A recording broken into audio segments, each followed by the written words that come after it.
Olá, sejam muito bem-vindos para mais um episódio do nosso podcast Conversa Agro. Meu nome é Roberta, uma das sócias do VFA. Lembramos que as nossas gravações respeitam os protocolos contra a Covid-19 e, desde já, os convido para nos acompanharem nas principais plataformas de streaming e no YouTube. Olá pessoal, meu nome é Luiz, também sou sócio do VFA e hoje a gente vai trazer um tema um pouco diferente, mas muito atual, muito em razão da novela Pantanal que está passando na Globo. A gente vai falar aqui um pouquinho hoje, né, de dois conceitos que a gente brinca que existem, né, que é a separação dos dois espectros hoje que tem na atividade, né, que é o agronegócio, daquele que é o ogronegócio, que é o espectro inversamente, que basicamente é o espectro que é mais divulgado em linhas gerais na mídia, né.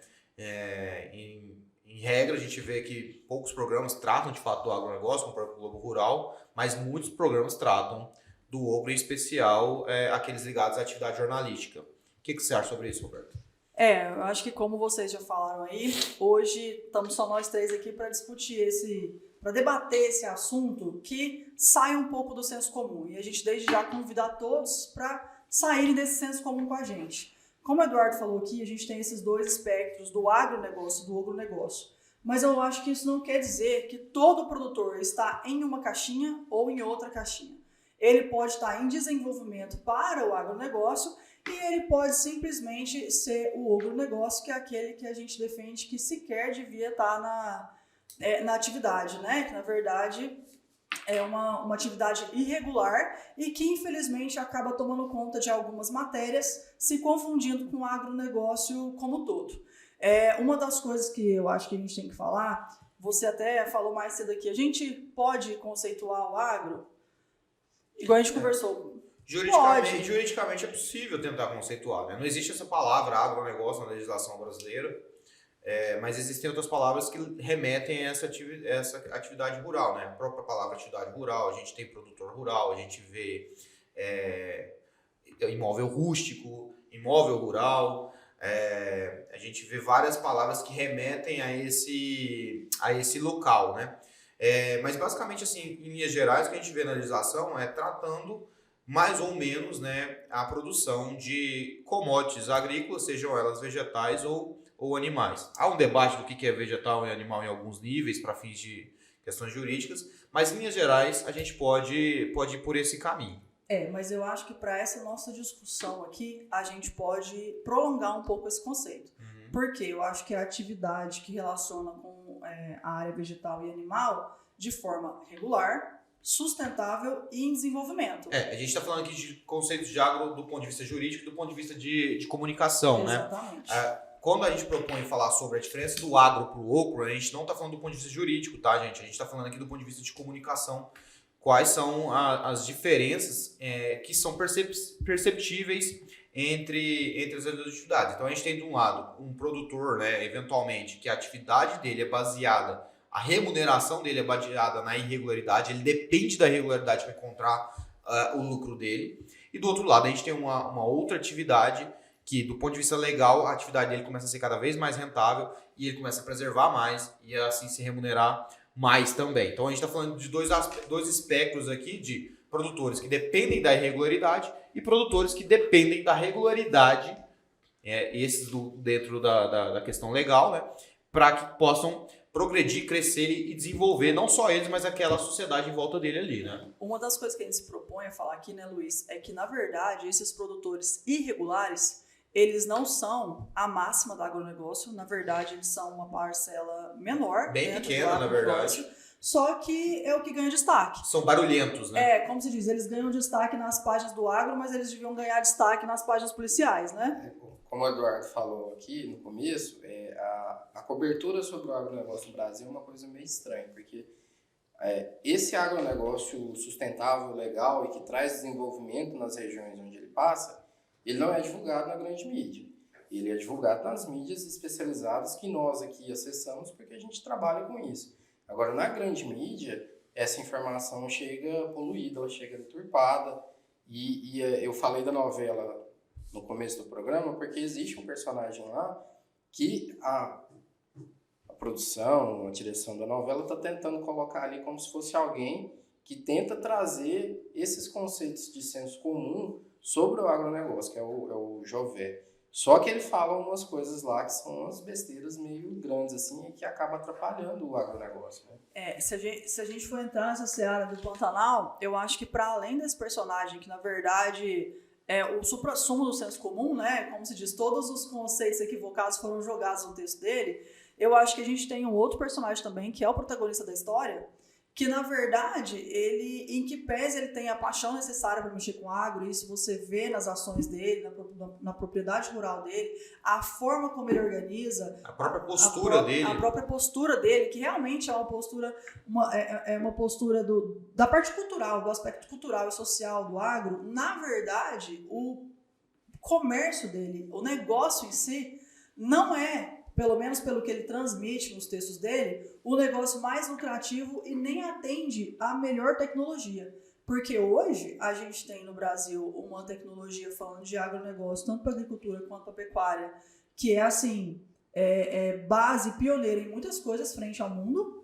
E uma coisa que a gente pode ter certeza é que o agronegócio que a gente faz hoje é muito melhor, muito mais sustentável, preserva mais e ganha mais em menos área do que a gente tinha há 20 anos atrás, e ele com certeza vai ser hoje menos produtivo do que será em 10, 20 anos também. É legal a gente pensar que o agro ele tem duas curvas, né, que antigamente andavam mais ou menos alinhadas, que era desmatamento versus produtividade. No passado, de fato, eles andaram alinhados.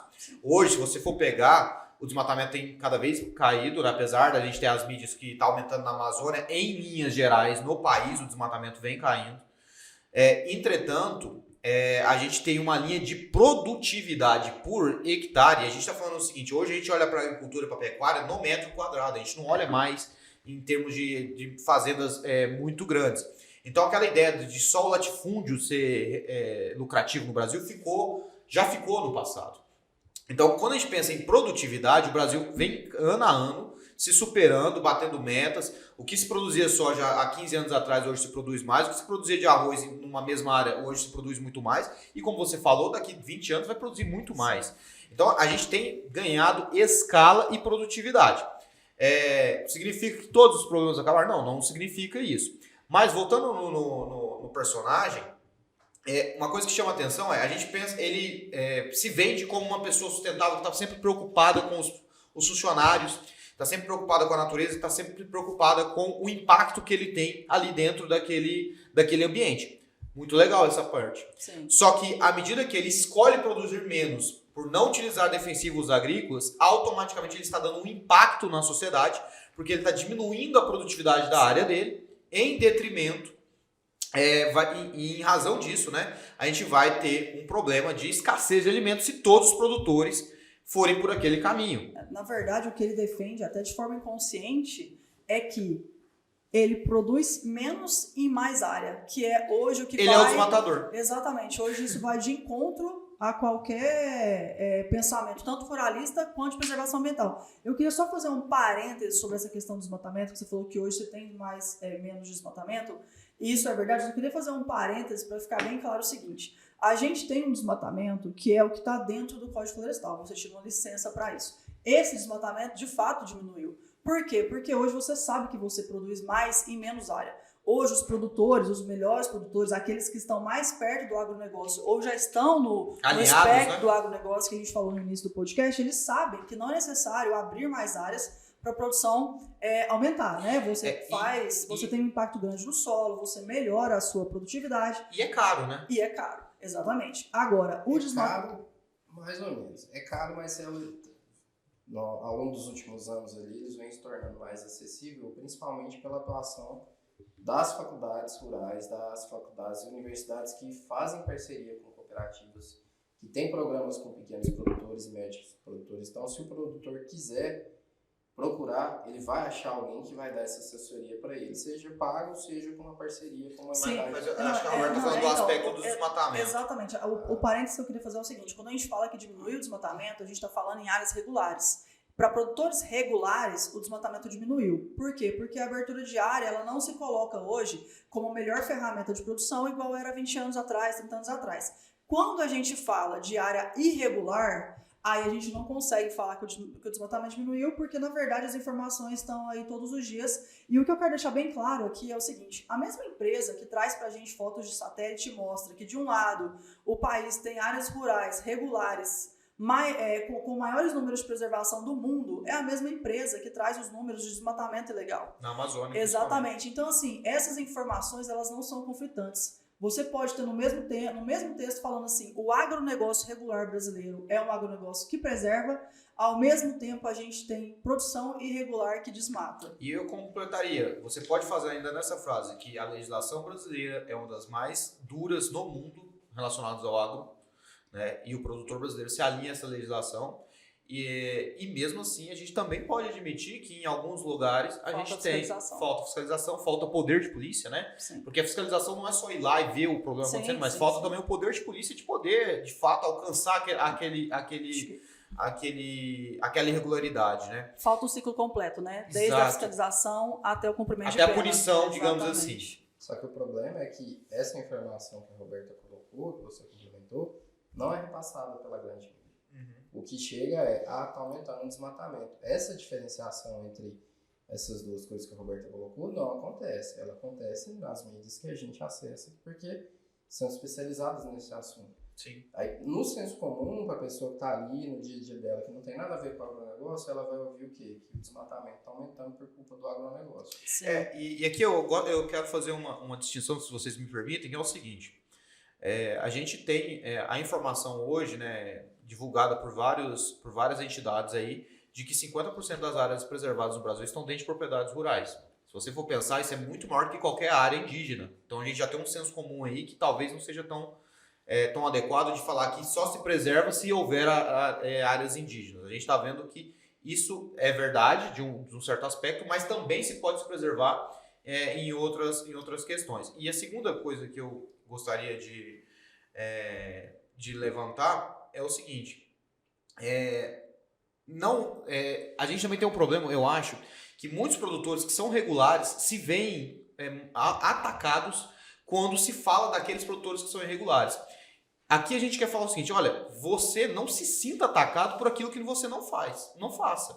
Então, assim, não é pelo fato daquela outra pessoa fazer uma irregularidade ligada de alguma maneira ao agronegócio que você, produtor que está regular, tenha que se sentir próximo a ele. Na verdade, você está distante daquela pessoa. Você não tem que se sentir ofendido por aquilo que não é seu. Sim. Eu acho que dentro do que você falou aí, eu gostaria de falar duas coisas também. Em relação a gente colocar quem preserva mais, se é produtor rural, se é área de indígena. Isso não importa. Exatamente, eu também acho que são coisas que coexistem. Exatamente. Eu acho que, às vezes, na discussão do senso comum do agro, tem sempre que colocar um embate. Ah, mas o agro faz mais do que isso? Faz mais do que isso? Na verdade, isso não faz a menor diferença. Concordo. Porque se a gente for falar em números, o que o agro faz é dar mais emprego, ter uma parte tributária forte, rentável, né? O produtor rural paga muito imposto, muito tributo. Você tem uma mudança na sociedade quando tem agro. Então, assim, na verdade, as coisas elas coexistem. O agro não é inimigo e não está em combate com o resto do país. Na verdade, a gente trabalha em prol do país e quando a gente pensa pelo aspecto alimentício, em prol do mundo, na verdade, né? E o segundo fator aí que eu acho que você fala que o produtor não pode se sentir diminuído, ofendido, eu acho que isso é outra característica desse episódio em específico, né, Luiz? Aqui a gente fala do ogro e eu acho que nós três estamos alinhados com o fato de que o ogro negócio regular, ele deve ser atacado, fiscalizado, punido e a pessoa que for responsável por essa deve ter, como se diz, a pena imposta e cumprida antes de pensar em voltar para a atividade ou dependendo do que ele fizer, se quer ser possível voltar à atividade. Mas o que a gente queria pontuar aqui também são os fatores positivos do agronegócio, né? Que eu acho que a gente bate muito, mas a gente também tem que... Eu acho que um paralelo que a gente pode fazer aqui entre esse agronegócio sustentável, que ele é feito dentro das normas, ele sempre produz muita riqueza e não só para o produtor rural, ele distribui essa riqueza ao longo da cadeia. Antes da gente começar a gravar aqui, eu até perguntei para o Eduardo e para a Roberta, que são produtores, quantas pessoas eles beneficiam e há uma distribuição de renda dentro da cadeia do negócio de cada um. E eles não souberam contabilizar, porque esse agro de hoje, esse agro moderno, sustentável, ele distribui muita riqueza para todo mundo que participa dele. Eu vejo, em alguns momentos, conversando com as pessoas que estão fora do nosso ramo, digamos assim, um certo distanciamento, um distanciamento da realidade de hoje e uma aproximação com a realidade do passado. Sim. Então, eles ainda imaginam o produtor como sendo aquele cara que sozinho, se remunera sozinho dentro da atividade, explora a atividade de outras pessoas com salários muito baixos, desmata a área e toma decisões sozinhos. Toma decisões sozinhos, né? Explora o trabalho anal, o escritório. Exatamente. Então, essa imagem desse produtor, ela tem ficado cada vez mais no passado. É evidente que a gente não está negando aqui os casos que existem, que tem que ser punidos, que tem que ser atacados. Mas o fato é que hoje o produtor ele está envolto de outras atividades, tanto de nível superior quanto de nível técnico. Então, por exemplo, o personagem, o peão da fazenda, da novela Pantanal. Ele é só um dos personagens. E ele fala em nome de toda a cadeia. É um pouco estranho isso, porque a cadeia ela envolve muito mais profissionais. Então a gente tem desde advogados, contadores, veterinários, engenheiros ambientais, engenheiros agrônomos, zootecnistas, toda a gama de pessoas, né, ligadas a cursos superiores. A gente tem técnicos que auxiliam a dar dados sobre isso. A gente tem mecânicos, a gente tem mecatrônica, a gente tem tecnologia de toda a sorte também ligada à informática e ao cruzamento de dados, Big Data, tudo isso está informado. E é óbvio que o produtor pessoa física não consegue controlar tudo isso. São outros profissionais. Então, assim, chama a minha atenção na novela quando um único personagem vai falar de características que são de atividades de outros profissionais. Não, e assim, a gente tem hoje, dentro da própria fazenda mesmo, profissionais absurdamente capacitados. Hoje, como se diz, não limitando o serviço, mas assim, você não... a gente vê, igual você deu aí, a característica dos peões, dos vaqueiros, como se eles estivessem ali para fazer um serviço só braçal, eles servem meramente para encilhar um cavalo, e não é verdade. Isso, entendeu? Hoje em dia... Eu só queria apontar aqui, a capacitação aqui não quer dizer que a pessoa passou por algum tipo de estudo acadêmico.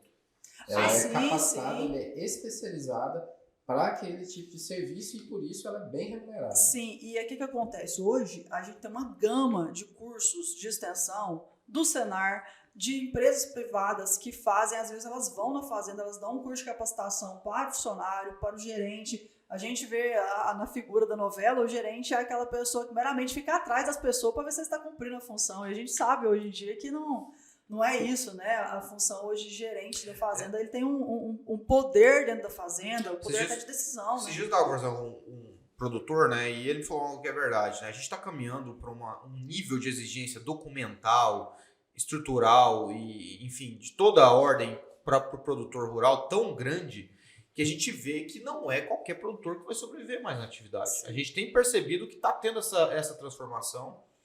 Essa transformação em vários níveis é positiva, não, é inegável, porque a gente está conseguindo buscar mais produtividade, menos problemas, está tentando ser mais alinhados com os valores ambientais e fiscais de toda a ordem.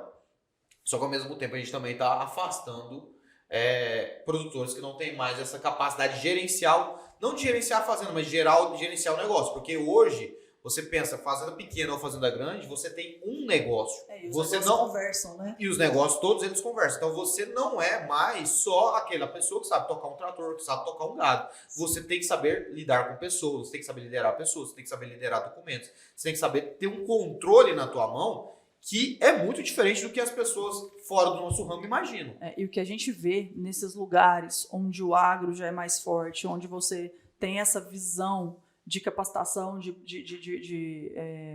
mão de obra, uma capacitação técnica maior, você vê a cidade mudar. Você vê uma escolaridade maior, você vê as pessoas pensando a longo prazo com a melhor qualidade de vida, você vê tudo ali mudando. Você vê uma qualidade de vida, você vê qualidade de escola, você vê uma qualidade de saúde.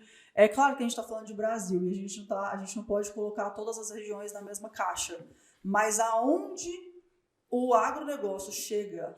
onde chega o agro, não o ogro. Exatamente, onde chega o agro, não chega o ogro, a gente vê mudanças, né, Luiz? Em contrapartida, já caminhando para o final aqui, onde o agronegócio chega, que é esse agronegócio que não respeita a legislação, não respeita normas ambientais, não se produz riqueza, se produz miséria. Sim.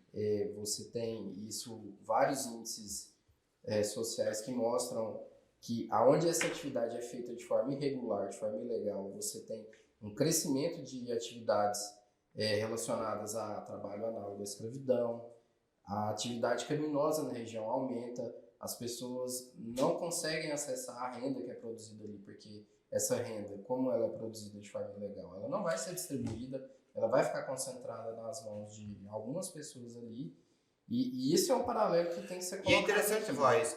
Você sabe por que acontece isso? Eu vou falar, porque quando chega esse tipo de explorador nesse local, ele não está produzindo renda, ele só está extraindo. Sim. O produtor é aquele que traz renda, ele pega algo que não existe e junto na terra ele transforma em um alimento. Esse é o produtor. Então, quando você está falando desse outro aspecto, você está falando de uma pessoa que não está produzindo nada, ele só está extraindo.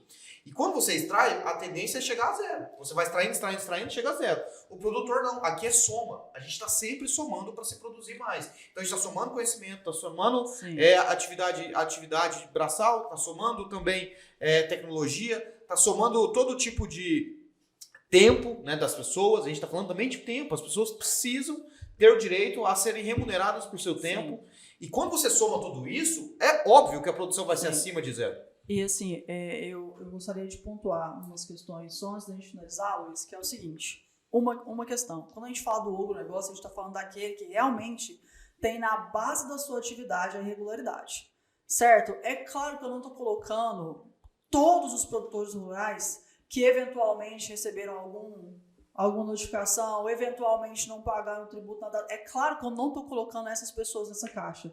A gente já falou em outros podcasts aqui, inclusive eu acho que o podcast sobre crimes ambientais, que é claro que no meio da atividade a gente tem legislações aí que vão, legislações federais, estaduais, municipais. Muito específicas. E às vezes passa uma irregularidade, o produtor vai lá e se regulariza. Só que a atividade dele não está pautada na ilegalidade. Na verdade, ela está pautada na legalidade e eventualmente alguma irregularidade aconteceu passível de conserto, né? O produtor, a pessoa que vive do agronegócio, que eu nem vou chamar de produtor, ela pouco se importa se a atividade dela tá legal, tá regular, Sim. não tá nem aí para isso. Porque ela não vive disso, né? E sobre esse ogro, igual você citou aí, pessoas que em 2022 ainda ainda tem nas suas propriedades pessoas que trabalham em situação análoga à escravidão, o que o Roberto espera dessa pessoa é que ela saia da atividade, que ela seja presa, que ela nunca mais possa ter algo relacionado a isso, só que eu digo mais, essa pessoa não tá na mesma caixa que eu, não está na mesma caixa que o Eduardo e não está na mesma caixa que a maioria dos produtores rurais desse país. A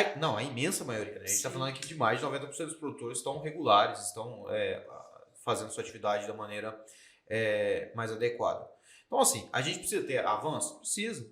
Sim. Os avanços são da maneira como são vendidos? Não, não são. Isso também é uma verdade. Sim. A gente precisa entender que nem tudo que se divulga é verdade e não se apeguem ao fato de que porque existe um problema com alguma quadrilha específica em um determinado lugar do país, todos os produtores igualmente são quadrilheiros, digamos assim. A gente está falando aqui de uma entidade séria, gente que levanta às 5 da manhã e vai dormir tarde, trabalha todos os dias, tem orgulho daquilo, respeitam a sua história, respeitam as suas tradições, e querem ver as coisas darem certo. Porque isso que é de fato que eu acho que caracteriza hoje um bom produtor. Ele quer ver as coisas dando certo para que aquele local que ele vive seja um pouco melhor, aquela cidade onde ele faz as compras dele, onde ele convive ali com a sociedade seja melhor e assim todo mundo possa ter mais acesso à rentabilidade e possa ter uma vida melhor. Só um último detalhe. Muitas pessoas não pensam que no passado o produtor também era vítima dessa, mesmo quando havia esse estímulo ao desmatamento, enfim, em muitas medidas o produtor também foi vítima dessa política agrícola que foi defendida no Brasil durante muito tempo.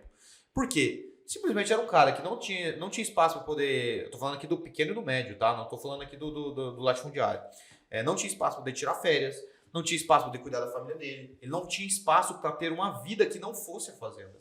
Eu vi muitos produtores antigos falarem que eles foram escravos da fazenda. Na verdade, mesmo sendo donos. Olha que interessante. A vida se confundia com a profissão, né? Não dava para você... Era exclusivamente a profissão. Não é que ela se confundia, era só isso, né? Ele não tinha direito a ter outra coisa que não fosse aquilo.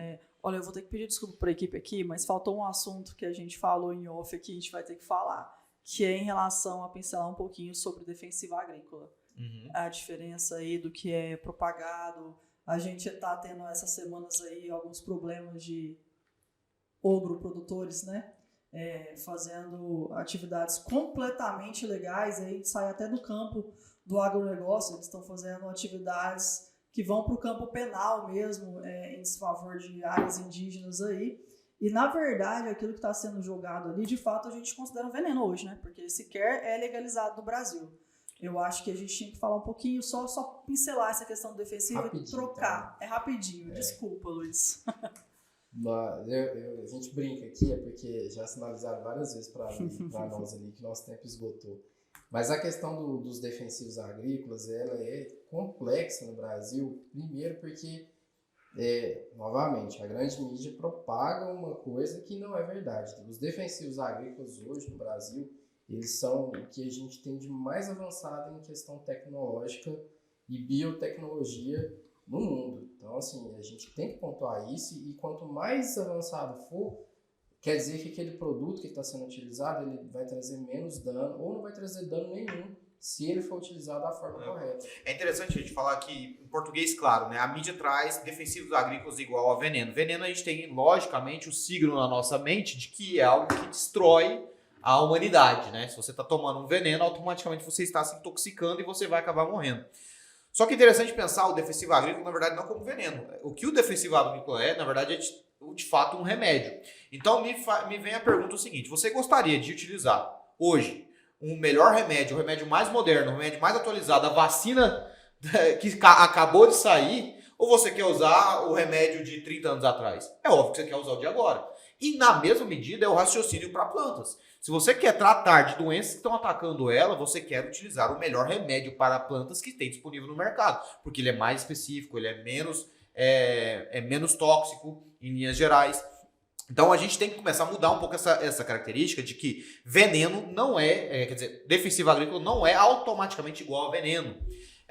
Mas mata outras plantas. Eventualmente pode matar outras plantas. Assim como você também pode tomar algum remédio e matar vermes que você tá tendo. Então, tudo depende do organismo que está atacando o outro organismo. A gente busca hoje na agricultura o equilíbrio naquela atividade. Então, quanto mais equilibrado está uma fazenda, maior é a produção dela. E equilíbrio é micro-organismo vivo dentro do teu solo, bichos que estão ali. A gente tem, por exemplo, na cultura da cana, a cotésia que ataca a broca. Então a gente vai buscando, na verdade, esse equilíbrio do ecossistema para que a gente possa ter a maior coisa. E uma outra coisa que eu acho que é fundamental falar, que foi muito divulgado, que foi muito liberado, muitos agrotóxicos nos últimos anos no Brasil. Na verdade, isso é uma meia-verdade para não falar uma mentira, né? Porque, em real, o que foi liberado foram novos produtos biológicos, que, na verdade, nem são químicos. O Brasil hoje é um dos líderes mundiais no desenvolvimento de tecnologia biológica, só que esses produtos todos passam pela mesma entidade que os defensivos agrícolas clássicos, que são químicos, né? Que é a Anvisa. Então você vê, se a gente confia na Anvisa para poder aprovar uma vacina para a gente também, em tese, tem que acreditar que esse mesmo órgão tem característica, tem potencial e tem qualidade suficiente humana para poder avaliar se um produto agrícola é ou não prejudicial à saúde humana. Agora, no campo da ação mesmo, a gente só gostaria de separar aqui também o que é compra de defensivo agrícola regular ou irregular. Irregular está fora. Regular está ok, da forma como o Eduardo explicou. Manipulação desse agente tem que atender a legalidade profissional também. Qualificado ajudando. Qualificado, não é em qualquer área, você não pode fazer isso perto manancial. de manancial, né? Enfim. E a outra questão é a aplicação. Você também não pode aplicar de forma indevida e desregularizada, porque senão você também será autuado. Tem que respeitar os limites urbanos, respeitar os lugares onde as pessoas vivem. É assim que se trabalha hoje em dia. Sim. Não da forma que imagina-se ser o comum na atividade. Tem regras, né, Roberto? E a gente costuma cumprir as regras. Essa que é a verdade. Você não compra e você toma. paga. A punição é muito séria, né? A punição é séria. É isso, Luiz? Vamos finalizar. Obrigado, gente. Muito obrigada pela atenção. A gente fez um podcast aqui hoje com conceitos genéricos, mas fica convidado já para o próximo, que a gente vai trazer um pouquinho mais sobre aspectos que são de sustentabilidade de fato, que extrapolam esses conceitos que a gente passou e é um desenvolvimento sustentável na prática. A gente já tem alguns episódios sobre isso, acompanhe lá e já fica convidado para o próximo também, que vai falar sobre crédito de carbono. Muito obrigada pela atenção. Até a próxima. Até.